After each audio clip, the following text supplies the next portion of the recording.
গাড্ডার জন্য গাড়ি ভালো করে যেতে পারছে না। ভ্যান রিক্সা সব গাড্ডার মধ্যে উল্টে যাচ্ছে, টোটো উল্টো। ওই রাস্তাটা না বৃষ্টিতেও রাস্তাতে জল এসে যাচ্ছে। এ তো দায়িত্ব হচ্ছে প্রশাসনের। সত্য কথা বললে দোষ হয়ে যায়। বেহাল রাস্তা, দীর্ঘদিন নজর নেই স্থানীয় জনপ্রতিনিধিদের। অভিযোগ সাধারণ মানুষদের। ভোট এলে ঝুড়ি ঝুড়ি প্রতিশ্রুতি দেন বিভিন্ন রাজনৈতিক দলের ক্যান্ডিডেটরা। সেই প্রতিশ্রুতি মতো ভোট দিয়ে নির্বাচিত করেন জনপ্রতিনিধিদের। কিন্তু সমস্যা পড়লে তাদের কি পাওয়া যায়? বারবার সেই নিয়ে মুখ খুলেন জনগণ। তেমনি বাঁকড়া বাজার এলাকায় রাস্তা বেহাল অবস্থা। ইমতা জিসি মার্কেট থেকে 7 ব্রাদার্স ক্লাব পর্যন্ত রাস্তায় জল জমে রয়েছে। বৃষ্টি হলে পুকুর সমান জল। এইভাবেই যাতায়াত করতে হচ্ছে সাধারণ মানুষদের। এক টোটো চালক জানান, রাস্তায় গর্ত থাকার জন্য যানজট তৈরি হচ্ছে, গাড়ির যন্ত্রাংশ খারাপ হচ্ছে। রাস্তা মেরামতের জন্য প্রশাসন যে কোনোভাবেই নজর দিচ্ছে না। রাজু পেয়াদা হাওড়া জেলার বঙ্গীয় সংখ্যালঘু বুদ্ধিজীবী মঞ্চের সহসভাপতি সে কথা জানান। সকলেই চাইছেন এই রাস্তাটা ঠিক হোক, যানজটের সমস্যা কমবে, মানুষের সুরাহা হবে। বাঁকড়া 1 নম্বর পঞ্চায়েতের প্রধান আক্তার হোসেন মোল্লা বলেন, ওই রাস্তাটা national highway authority of India দপ্তরের হাতে চলে যায়। তবু রাস্তাটি নিয়ে পঞ্চায়েতের তরফ থেকে আবেদন জানিয়েছি। এখন দেখা যাক কবে রাস্তাটি করে। JBP news Bangla.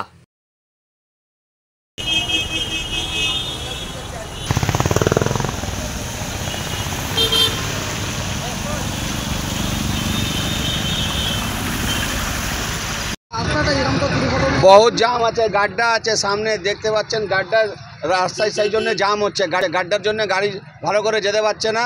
Van rickshaw সব গাড্ডার মধ্যে উল্টে যাচ্ছে, টোটো উল্টাচ্ছে, ভ্যান খারাপ হচ্ছে, টোটো রাস্তা সব কিছু খারাপ আছে। এই তো পুরো গাড্ডা ফাড্ডা জমে আছে, ধরে না 2-3 মাস থেকেই আছে।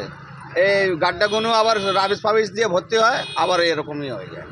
আবার আমার নাম শাকিল। বলবো আর কি, এখানে আমরা তো স্থানীয় বাসিন্দা, দীর্ঘদিন দেখে আসছি, না জলে তো ওই রাস্তাটা, না বৃষ্টিতেও রাস্তাতে জল এসে যাচ্ছে। এ তো দায়িত্ব হচ্ছে প্রশাসনের। সত্য কথা বললে দোষ হয়ে যায়। এবারে এখানে এলাকার পঞ্চায়েত আছে, পঞ্চায়েতের সদস্য আছে, এবার এদেরও তো কিছু দায়িত্ব থাকে। আমাদের এখানে বিধায়ক আছেন, তারও তো দায়িত্ব থাকে। বিগত যে বিধায়ক ছিলেন, আগামী যে বিধায়ক ছিলেন, সে বিধায়কের কাজ তো ভালোই ছিল, কিন্তু ইদানিং দেখা যাচ্ছে রাস্তাঘাটের খুবই সমস্যা পড়ে যাচ্ছে। তাও না, পঞ্চায়েতের থেকে যদি 1.5 দিনের 100 দিনের কাজ বন্ধ করে দিয়েছে। ওই ইস্যু নিয়ে বলছে যে ড্রেন সংস্কার হচ্ছে না, কিন্তু ইদানিং আমরা খবর পেলাম এই রাস্তাটা NH6-এর আন্ডারে চলে গেছে। কিন্তু তাহলেও আম মানুষ কি বুঝবে? আম মানুষ তো চাইবে পরিষেবা। এটা সকল প্রশাসনের চেয়ারে যারা বসে আছে দৃষ্টি রাখা উচিত, এটা আমি মনে করি। আমার নাম রাজু পেয়াদা, হাওড়া জেলার বঙ্গীয় সংখ্যালঘু বুদ্ধিজীবী মঞ্চের সহসভাপতি। রাস্তাটার জন্য জনতারা বলতেছে রামতারা অভিযোগ তুলতেছে, সেটার জন্য আমি কী বলবো? এই বর্ষার সময় রাস্তা একটু খারাপ হবে, এটা সবাইকেই মেনে নিতে হবে। তবে এইখানে একটা রাস্তা হাওড়া আমতা রোড, ওইখানে PW আন্ডারে ছিল, রাস্তাটা খারাপ হয়ে গেছিলো। তা হঠাৎ করে রাস্তাটা পরিবর্তন হয়ে যায়, অন্য ডিপার্টমেন্টে চলে গেছে। ডিপার্টমেন্টটা হচ্ছে national highway authority of India.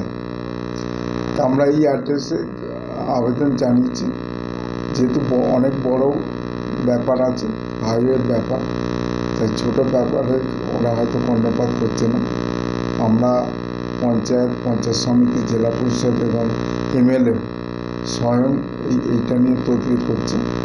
আপনারা জানেন ওইটুকুন কাজ পঞ্চায়েতই করতে পারে, কিন্তু আন্ডার নেই, যে পঞ্চায়েত করার অনুমতি নেই। জেলা পরিষদের রাস্তা হলে জেলা পরিষদ করবে, পঞ্চায়েতের রাস্তা পঞ্চায়েত করবে, PW রাস্তা PW করবে। এবং এইটা নতুন করে ন্যাশনাল হাইওয়ে, আপনারা জানেন ন্যাশনাল হাইওয়ে মানে হাইরোড আমরা বলছি। হঠাৎ করে এই চলতি রাস্তায় হয়ে গেছে এবং এখানে প্রচুর যানবাহন চলাচল করে, সেই অনুপাতে রাস্তা তাড়াতাড়ি খারাপ হয়ে যাচ্ছে। তাই আমরা সকলে মিলে আমরা ন্যাশনাল হাইওয়ে অথরিটিকে জানিয়েছি আশা করি আগামী দিনে ওরা যখন রাস্তা করবে ভালোই করে, কারণ বড় কোম্পানি আছে, তো বড় দপ্তর আছে, তারা ভালোই রাস্তা করবে, তো সময়ের অপেক্ষা। তাই আমরা যত সাধারণ মানুষের কথা ভেবে আমরা সব রকমভাবে সহযোগিতা করার চেষ্টা করছি। আপনার পরিচয়? আমি বাঁকড়া 1 নম্বর গ্রাম পঞ্চায়েতের প্রধান, আপনার নাম? আফতার হোসেন মোল্লা।